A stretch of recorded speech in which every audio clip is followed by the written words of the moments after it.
Hola, yo soy Dani Yo soy Julie. y esto es Lexia. Palabras en griego. Poesía sonora. El día de hoy, en este capítulo, vamos a hablar sobre un tema que me parece a mí muy curioso, la verdad, que es el de la poesía sonora.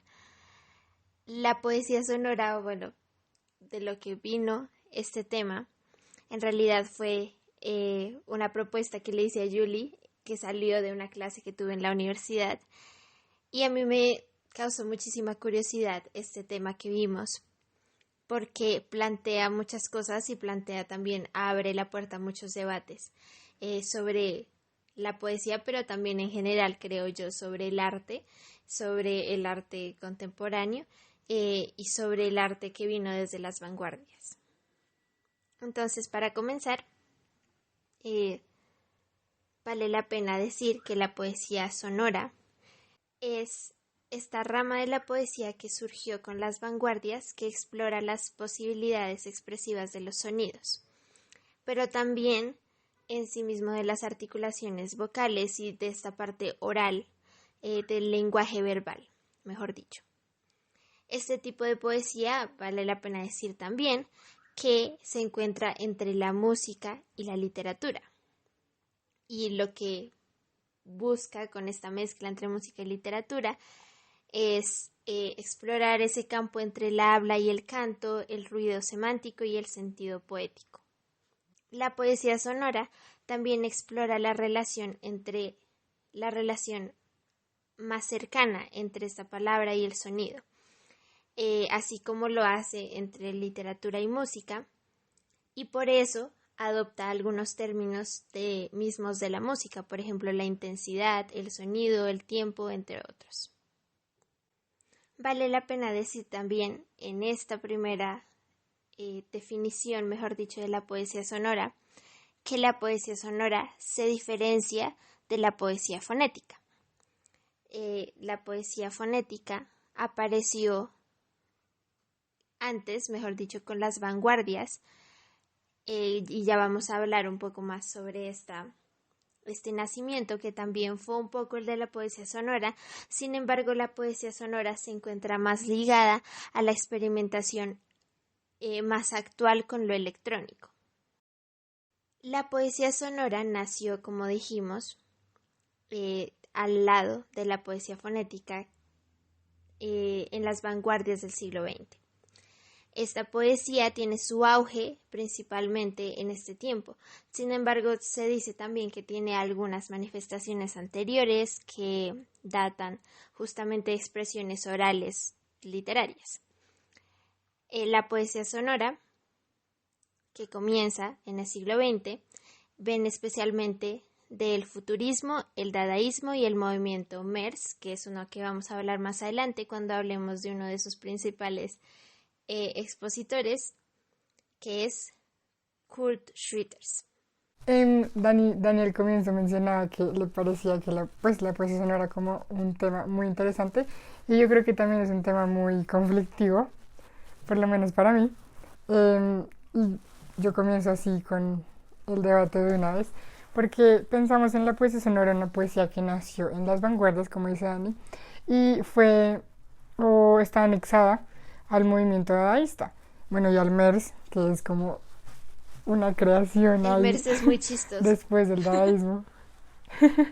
Pero enfocándonos en el dadaísmo, pues tenemos desde el autor Hugo Boll, que fue el que inventó la antipoesía. El dadaísmo se enfoca mucho en esto del antiarte y de la antipoesía, y básicamente es una especie de antisistema. Ahora, tengo un gran problema con cualquier filosofía o grupo que diga ser antisistema, porque es que el simple hecho de que dos personas ya piensen eso, se vuelve un sistema, ¿sí? Entonces, como unas personas que están en contra de los sistemas, de la categorización del arte. Los dadaístas dicen, no, pues esto es arte y no tienes por qué, digamos, hacer categorías de si esto es bellas artes o si esto es arte o si no lo es. Como que en realidad esos sistemas no nos van a cohibir a nosotros. Vamos a ser más como del estilo punk que salió junto con el dadaísmo. pero el simple hecho de como supuestamente liberarse de todos los sistemas es formar un nuevo sistema, ¿sí? De hecho, hasta hay una palabra para eso, o sea, dadaísmo, ya es un ismo. Se supone que se oponen a los sistemas y a los grupos, pero ya es un ismo. Ese nombre se lo hayan dado ellos o nosotros. De cualquier manera, creo que es una paradoja de cualquier antisistema, porque mientras ya una o más personas se identifiquen con algo, se vuelve un sistema. Entonces, para mí, como que hablar de antipoesía, antiarte y la poesía sonora entrando como en este bote de, de lo para mí extremadamente vanguardista, pues me da como cierto recelo al acercarme a ella, pero no, pues no significa que no tenga mucho poder o muchas cosas interesantes.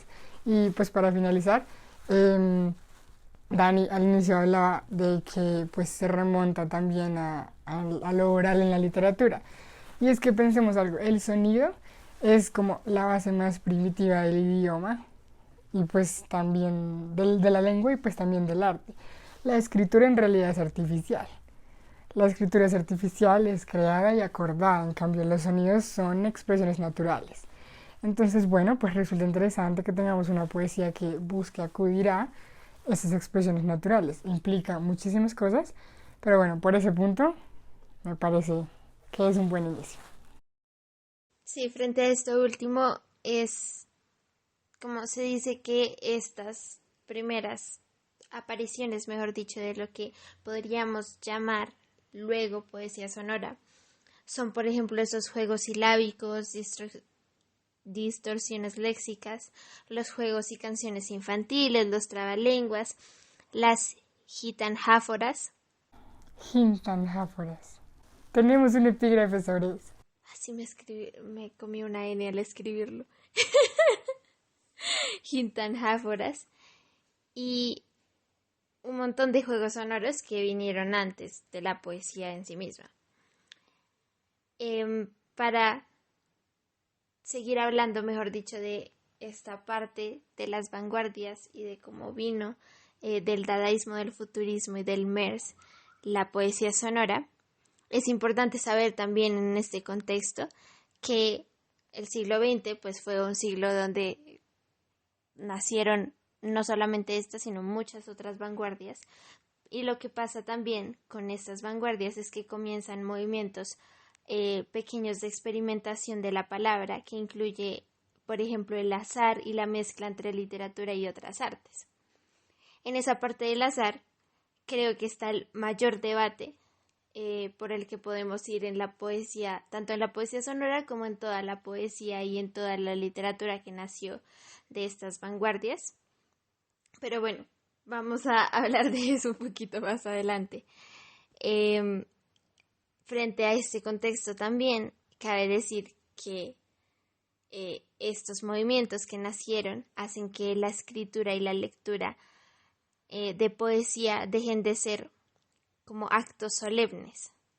Entonces, dejan de ser esos, mejor dicho, esas expresiones en las cuales hay que seguir unos pasos inamovibles y los artistas comienzan a cuestionar de manera radical lo que es la definición de un poema. Y por eso la poesía sonora también se vuelve en algunos casos como una reflexión acerca del lenguaje y una reflexión acerca de lo que es poesía, de lo que es literatura e incluso todas estas vanguardias se preguntan una y otra vez lo que es el arte. Y sin embargo, y esto es personal y yo me quedo en esto, yo creo que no todo es poesía, no todo es literatura y no todo es arte. Estoy de acuerdo. Y para finalizar como esta ronda de información de contexto, hay una cosa que es muy importante y que yo mencionaba sobre la poesía sonora, que es la parte electrónica o la parte de las técnicas de reproducción. La poesía sonora debe servirse hoy en día de técnicas de grabación variadas, por ejemplo, ¿por qué decimos que comienza en el siglo XX? porque antes del siglo XX la ausencia de estas técnicas de reproducción hacía que la poesía sonora dependiera meramente de presentaciones en vivo, como del momento, mejor dicho. Luego, desde el siglo XX se comienza no solamente estas técnicas de reproducción, sino también se contempla la posibilidad de escribir esta poesía sonora. Se contempla la posibilidad de ver la poesía sonora, como una rama de la poesía, y por tanto se puede escribir, pueden haber libros que tengan poemas ya escritos, mejor dicho, de poesía sonora, pero también hay formas de reproducirlas, formas de grabarlas. Y por eso también antes del siglo XX hay tan poca información, mejor dicho, tan poco registro de esta expresión sonora de la poesía. Habíamos dicho, la poesía sonora está entre la literatura y la música. Yo creo que lo primero que me pregunté cuando empecé a investigar sobre la poesía sonora, y creo que es una pregunta que muchos podrían tener, es si la música es poesía sonora. Yo sé que hemos hablado aquí y creo que concluimos que la música puede actuar como literatura, pero la poesía sonora, digamos, no ha llegado o se diferencia y hace hincapié en que no es música. Y creo que una de las maneras en las cuales también se reafirmó eso es teniendo textos literarios para representarla, como dice Anne. Sin embargo, hay algo curioso que yo me puse a investigar y encontré un concepto interesante que es el de ruidismo. El ruidismo es una categoría musical, digamos, pertenece a la música, que se caracteriza por buscar el uso expresivo del ruido dentro de un contexto musical. ¿Por qué encontré esto? Porque, como decía Dani, los medios electrónicos en la poesía sonora han ayudado a que esta evolucione, pero también ha llegado a niveles en los cuales pues, uno considera que es ruido. El ruido no es ruido solo por cómo es, sino también por los efectos que produce y por, digamos, lo ilocutivo y lo perlocutivo, o sea, por la intención por la cual está ahí y por el efecto que produce. Un ejemplo básico, el white noise, un ruido blanco, pues es ruido, pero tú no lo pones a tu bebé y dices como, hay un montón de ruido en la habitación. No, como que la función que tiene es mucho más poderosa que lo que el simple ruido es, ¿sí? Entonces se vuelve interesante porque la poesía sonora como que nos demuestra que podemos ser flexibles en ciertas cosas y creo que eso es interesante, pero también creo que es importante no doblegarnos en ese sentido en todo. Y es esto que digo, esto que decíamos, no todo va a ser poesía, no es como que coja dos rocas, las choque y miren mi poema. O sea, cuando solo utilizas las cosas por el mero hecho de utilizarlas, cuando te quedas como en lo locutivo, en el mensaje, en el ruido, pues es que no funciona. Lo importante, y esto creo que ahí es donde también se demuestra que pertenece a la literatura, es que si coges en el orden del discurso y dices, ok, este es el efecto que va a producir, este es el objetivo, estas son las intenciones, y estas son las razones por las cuales estamos haciendo esto, pues la poesía sonora o ese sonido o representación del sonido va a convertirse en poesía. Es por eso que creo yo que puede adquirir, digamos, el poesía. Entonces, para mí este sería uno de los elementos a favor que tendría, digamos, para apoyar la poesía sonora. La poesía sonora creo que por eso es que abre tantos debates, porque la poesía sonora tiene, como decía, una propuesta como propia de reflexión del lenguaje. Sin embargo, hay muchos sentidos en los que no tiene, mejor dicho, en los que se une con la parte del azar, que exploraban algunas vanguardias y algunos movimientos específicos, poéticos o literarios que tenían que ver con el azar. Entonces, en sí mismo, ¿qué es lo que se pregunta la poesía sonora?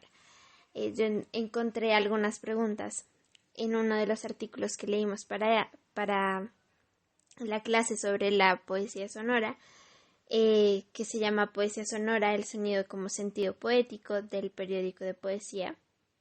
Y son estas.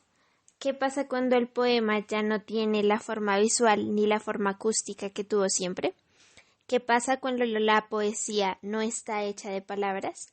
¿Es posible hablar de poesía en esos casos?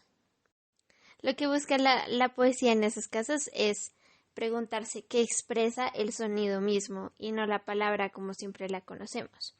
Entonces, ¿qué expresa las partes, mejor dicho? Lo que hace la poesía sonora es romper la palabra. Entonces entramos aquí en un terreno que entiende el lenguaje de una forma meramente expresiva, desligada de una única forma semántica. Lo que significa que no estamos hablando como de la palabra y lo que significa la palabra en el diccionario, sino de la palabra como, no sé cómo decirlo, como casi desmembrada, la palabra desmembrada y como las partecitas de la palabra y ni siquiera como lo que dicen, lo que significan en sí mismas, sino el sonido, lo que hace sentir.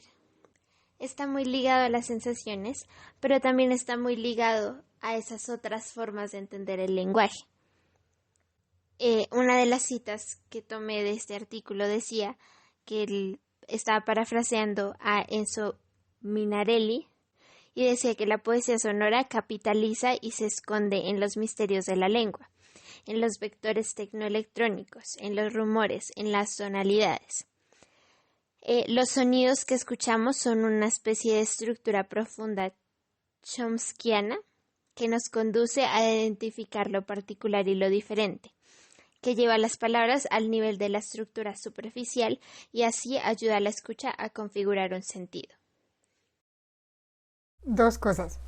Primera, mientras hablabas y de hecho mencionaste justo el nombre del libro al cual quería hacer alusión, digamos, cuando dijiste que la poesía sonora rompe la palabra. Yo estaba pensando con esas preguntas que planteaste, o sea, esas preguntas que dijiste se plantea la poesía sonora. Pensaba en la poesía de Humberto A. Cabal. Humberto A. Cabal es un poeta maya quiché, pues digamos lo que consideramos literaturas indígenas, y tiene una antología personal, la llama él, que se llama La Palabra Rota. Y al cual quiero llegar se llama Cantos de Pájaros. Tiene toda como la parte sonora de los sonidos de los pájaros y al final dice: los nombres de los pájaros los tomamos de su canto, de modo que nombrar a un pájaro es cantar con él. Y esta última parte me parece fantástica porque creo que es la que resalta y llega al punto que quería decir, y es como el sonido también como que nombra. ¿Y por qué el sonido nombra? Porque el sonido enfoca el significante. Cuando hagan este intento, cuando ustedes leen en voz mental, pues ustedes escuchan como esa voz mental que está leyendo, ¿sí? O sea, uno no lee en silencio completamente. Cuando tú lees solito, la voz en tu cabeza es la que está como leyéndote lo que tengas enfrente. Y cuando leemos, en realidad leemos significados, no significantes. Y es por eso que a veces se nos pasan los errores ortográficos y por eso nosotros ni siquiera necesitamos leer toda la frase o toda la palabra. Con las primeras 3 letras ya sabemos cuál es la palabra que va a venir, ¿sí? Pero ¿qué pasa? Cuando te ponen a leer en voz alta es cuando uno dice: ay no, es que me da pena, ay no, es que me equivoco. Y pasa, ¿por qué? Porque cuando lees en voz alta comienza a jugar el significante. O sea, ahora sí vemos las tildes, las comas, los puntos, los errores, todos como los símbolos gráficos que tiene la escritura los vemos cuando leemos en voz alta, porque estamos, digamos, obligados a reproducirlo de la manera pues más correcta posible, de tal manera que el mundo entienda lo que estás diciendo, por medio de la voz. Entonces como que todo un universo gráfico se adiciona cuando lees, que en la lectura gráfica, en la lectura mental también está, pero que en realidad en la lectura mental como que procesamos automáticamente y pasamos de una vez al significado. Entonces, con esta frase, esta cita que leyó Dani ahorita, otro, digamos, de mis puntos a favores con la poesía sonora sería ese, que el simple hecho de colocarnos los sonidos, sea la representación gráfica o no, pero el simple hecho de potencializar el sonido hace que nos demos cuenta en realidad del sonido por sí mismo, como que definitivamente nos demos cuenta y hagamos el proceso en orden, nos demos cuenta del sonido y luego llegamos al significado y no sencillamente pasarnos el significado automáticamente. Y creo que es fantástico haber hecho el ejemplo con Humberto Cabal y con las literaturas indígenas, porque y ahí quiero traer una palabra de un autor llamado Miguel Rocha, en un texto llamado Mingas de la Palabra, que le introduce la palabra oralitegrafía.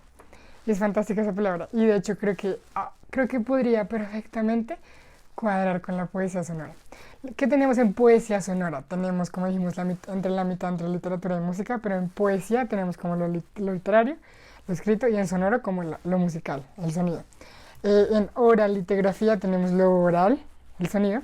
En lite tenemos, digamos, siendo muy simplistas, tenemos la parte de escritura, literatura como escritura, y en grafía tenemos la parte visual. Claro que la escritura igual es gráfica, pero también tenemos que la parte visual impacta. Y eso también lo tenemos en la poesía sonora. En la poesía sonora, la manera como tú representas esos sonidos ya en la escritura, para perpetuarlo en el tiempo, también va pues a afectar. Entonces como que se une lo visual, lo gráfico, con lo escrito, con lo oral, en una sola. Tanto, o sea, digo que la poesía sonora también podría ser una oralitegrafía. Y espero no me regañen los investigadores de literaturas indígenas, pero creo que se podría traer el concepto para la poesía sonora.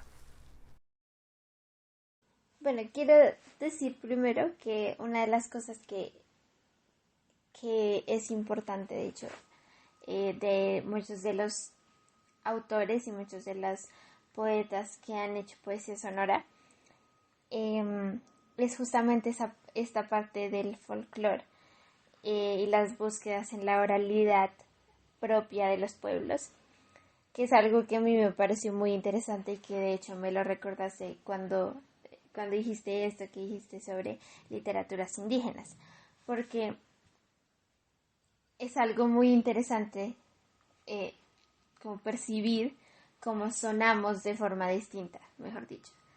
Y sí, suena muy chistoso. Sí. Suena muy chistoso decir que sonamos, gracias. Ujú. Pero es verdad, y de hecho esto me recuerda muchísimo a un ejercicio que hicimos en esta clase que vimos poesía sonora, en el que, mejor dicho, como nuestro proyecto final fue encaminado a lo que era nuestra generación y debíamos hacer como una lectura de nuestra generación y crear un poema. Este poema debía tener como partes sonoras. Recuerdo muchísimo el trabajo de una de mis compañeras, el primer trabajo, como la primera entrega en la que solamente debíamos hacer la parte sonora, porque luego le introdujimos, por decirlo así, una parte visual. Pero en la primera entrega, en la que solamente era poesía sonora, esta compañera hizo, mejor dicho, todos estábamos muy ligados a una parte menos vanguardista. Como todos muy literal hicimos un poema, le pusimos parte sonora, pero no fuimos a los extremos, por ejemplo, de lo que tú encuentras cuando buscas poesía sonora, en la que tú encuentras letras, literalmente, yuxtapuestas, sonidos yuxtapuestos, así, un montón de cosas, es como, o sea, no encuentras una sola palabra como normalita, por decirlo así. Es toda una pieza gráfica, la verdad. Sí, Parece un diseño gráfico. sí, aunque más adelante voy a hablar un poco también como de la importancia mejor dicho, de la importancia del poema sonoro representado, porque de hecho a eso voy con este ejemplo. Ella, o sea, ella lo tenía, la presentación de esto fue un audio, y lo que ella hizo fue, o sea, literalmente usar sonidos, ¿sí? Entonces decía, escuchamos era como la parte que todos usábamos, todos debíamos utilizar esta primera palabra, escuchamos, y comenzar desde allí nuestro poema, diciendo como que escucha nuestra generación. Era como un intento de caracterizar nuestra generación, comenzando por este escuchamos. Y ella decía, escuchamos, y hacía un montón de sonidos que uno reconoce. Es como uno reconoce de la vida diaria o uno reconoce de su generación. Y a mí me pareció magnífico porque ella quería decir algo y nos hacía sentir algo y tú escuchabas ese audio y era como ¿cómo se llama eso? Una montaña rusa de emociones, porque con su voz ella nos llevaba como desde un punto a otro y eso, caídas, bajas, pero entonces también se trataba mucho de la forma como ella lo representaba.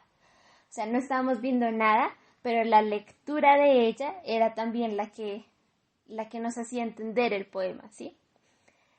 Esto me recordó mucho a eso, y viniendo como de esta cosa de cómo sonamos y sonamos distinto, porque creo que esa es una parte de lo que busca la poesía sonora más actual, como la lectura de cómo suenan las cosas distintas, cómo suena nuestra vida, cómo suena la vida hoy, cómo sonaba la vida antes, ¿sí?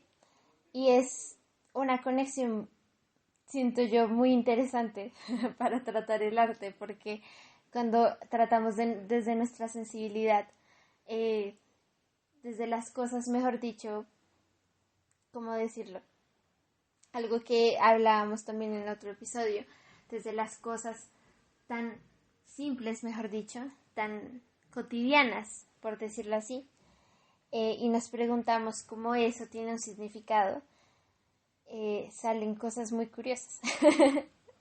Y ella utilizaba sonidos cotidianos, pero estaba diciendo algo y estaba caracterizando a nuestra generación porque esos sonidos tienen un sentido más allá que solamente el mero sonido, mejor dicho. Tiene un sentido más allá, y está diciendo algo acerca de nosotros. Eso es, y eso me lleva a introducir un poco el debate que se presta y que también ya había tocado Julie antes, el debate que se presta alrededor de la poesía sonora. Quisiera introducir aquí mi opinión frente a esto. Yo creo que por una parte la poesía sonora que buscaba nuevos sentidos desde las ramas diversas de la sensibilidad con el lenguaje, se presta a un entendimiento del arte más amplio, pero como desde los propósitos, como lo decía Julie. Cuando buscamos utilizar una forma diferente para expresar algo con un sentido, una propuesta consolidada, con un propósito, allí es donde podemos comenzar a experimentar, cuando tenemos un propósito y cuando esta experimentación nace también como de esa necesidad, como la experimentación no viene solamente por experimentar, porque por el otro lado, aquellas experimentaciones que se basan solamente en el azar, como eran también algunas que nacieron en las vanguardias, sin preocuparse por el sentido, siento yo que son más criticables, porque hasta qué punto, cuando haces algo, hasta qué punto estamos perdiendo, mejor dicho, el significado del arte, cuando hacemos algo solamente por experimentar. Entonces, en eso yo sigo utilizando el mismo ejemplo del trabajo de mi compañera, porque nosotros teníamos, y ella tenía un propósito claro, y nos hacía sentir algo con eso, sí, como que lo logró.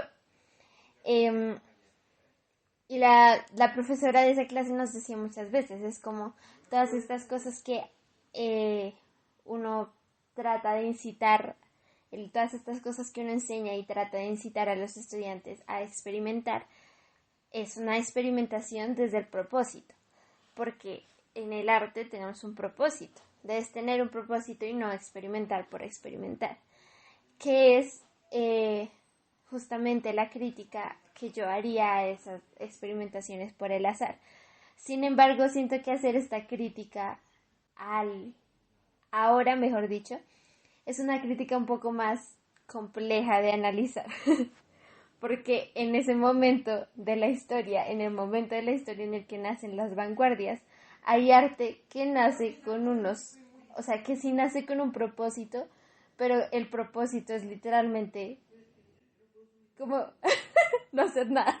Es como el arte o sea, dicen como vamos a hacer lo que sea. O sea, el propósito es, Sí. sí, o sea, entonces yo creo que para nosotros, y yo tengo mi posición clara en que, o sea, en este momento, mejor dicho, no, para mí no lo puedo concebir un arte sin propósito, mejor dicho.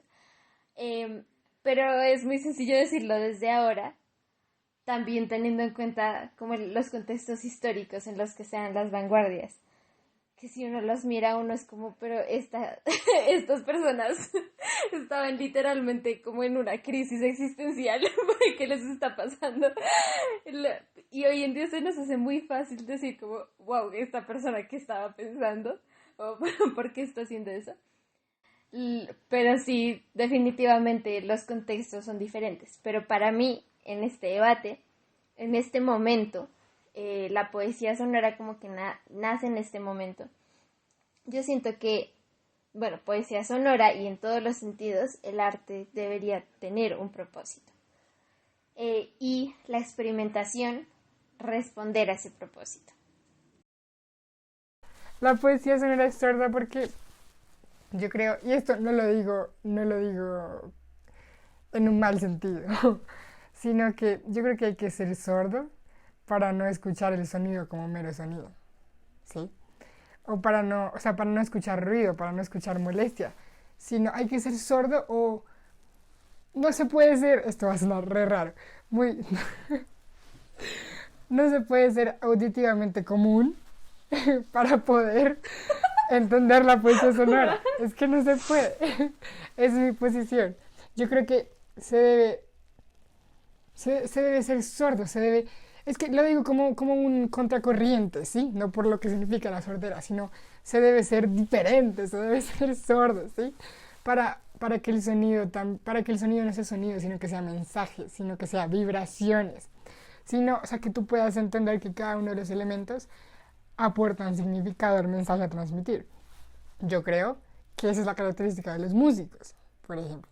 Los músicos sordos, otra vez, cójanlo en mi contexto. O sea, mi hermano escucha música y él...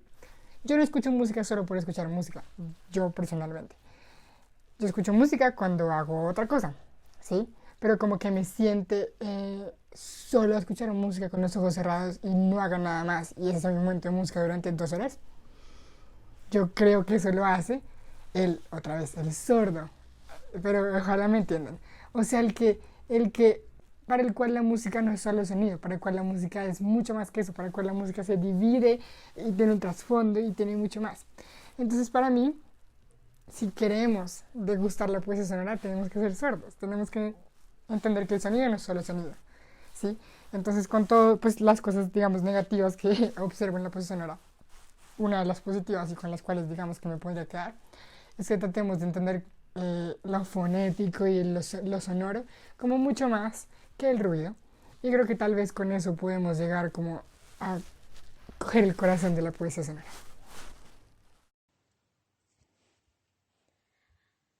Yo de hecho no estoy tan de acuerdo con eso que decías. O sea, debieron ver. En este momento de la conversación es cuando aparecen muchas caras y ustedes deberían poder ver las caras que hacemos. Pero em, sí, yo iba a mencionar que no estoy tan de acuerdo con eso porque creo que eso fue lo que me sorprendió de hecho del trabajo del que les hablaba de mi compañera. Yo habría sentido eso si solamente hubiera visto como los autores que normalmente a uno le muestran de poesía sonora. Como cuando te muestran los primeros autores de poesía sonora, yo de hecho le decía a Julie hace poco eso, tú sientes que no entiendes nada. Es como, ¿qué es esto? Como literalmente tú sientes como, no, esos ruiditos no me dicen nada, es como... y uno, y uno, y uno dice eso y uno es como que uno no sabe si sentirse mal por no entender o no, no entiende nada. Es como no sé qué están haciendo aquí. Pero cuando uno encuentra estas otras manifestaciones de poesía sonora que tienen sonidos que tú reconoces, ¿sí? O que logran esto, por ejemplo, yo le daba como otra referencia a Julie, que era este capítulo, no me acuerdo el número del capítulo, de Rayuela, el capítulo de que tiene puras palabras inventadas, mejor dicho, pero tú entiendes lo que dice. Es algo así como lo que yo siento que pasa con con algunas manifestaciones de poesía sonora, que es como tú no conoces lo que está diciendo como una palabra, pero tú estás entendiendo lo que está pasando. Y es extraño porque tú lo entiendes, ¿sí? Y hay otra poesía sonora, como la que hizo mi compañera, que es esa poesía que utiliza los sonidos cotidianos, entonces, que tienen significados. Entonces, por ejemplo, tú escuchas a unas personas murmurando. Tú escuchas, por ejemplo, estás en tu casa y escuchas a tus papás murmurando. La forma como murmuran o como el tono con el que están murmurando te hace preocupar porque sientes como si estuvieran hablando de algo terrible que pasó, ¿sí? Entonces, y ese sonido del murmuro, entonces tú lo escuchas en una poesía sonora y sientes eso mismo, como ese miedito de que algo malo pasó. Escuchas otra cosa y te dice algo, escuchas otra cosa y te dice otra cosa porque se conecta, mejor dicho, con tu vida cotidiana. Existe esa y existe la otra que les decía, y es como, creo yo que se trata de eso justamente, y que la poesía sonora que ha comenzado a aparecer hoy en día, más que la que es meramente experimentación y meramente azar, la que tiene un mayor sentido, la que tiene un mayor impacto, diría yo, esta es su opinión personal, es aquella que utiliza las cosas cotidianas para decirte algo. Porque en efecto siento que así como ha avanzado nuestra sociedad, somos personas también, sí muy visuales, pero también muy auditivas. Y también nuestros sentidos y las cosas que vemos en el día a día nos dicen muchas cosas sin darnos cuenta. Así como lo hacen las imágenes, también lo hacen los sonidos. Si yo estuviera todo el día con los ojos cerrados, escucharía muchas cosas que entiendo lo que significan porque las escucho todos los días. Y que de pronto con los ojos cerrados comienzo a escuchar cosas que no había escuchado. Entonces creo que cuando la poesía sonora se conecta con esas cosas, se conecta con esa sensibilidad del ser humano en la cotidianidad, creo que es cuando alcanza su mayor punto. Y es cuando entendemos también en el sentido del sonido, pero también cuando utiliza el sentido de la palabra, cuando parte la palabra y nos hace poner una partecita de la palabra que entendíamos de una forma con una partecita de la palabra que no hubiéramos pensado ponerlas juntas, mejor dicho. Allí es donde funciona mejor. Cuando hay una cosa que reconocemos, que hay una cosa que nos hace sentir. Creo que allí es donde se alcanza su mayor punto la poesía sonora. Tal vez sea porque no estamos tan conectados con la poesía sonora que apareció en otro contexto, que pensamos así, pero siento que ese es el mayor punto que podría alcanzar la poesía sonora. Y nuevamente, para ya cerrar, decir que creo que algo en lo que concordamos Julie y yo es que todas estas experimentaciones y todas estas ramas que nacen, que son muy interesantes, nunca hay que perderle el norte del propósito del arte. Como que sí tenga un propósito. Y que eso que experimentamos tenga una forma de ser y que nos ayude, como decía también Julie, a comunicar. Gracias por acompañarnos. Y no olviden seguirnos en nuestras redes sociales. Instagram, Facebook y Twitter. Como Lexia Palabras. No olviden seguir leyendo. Y nos vemos en la próxima historia.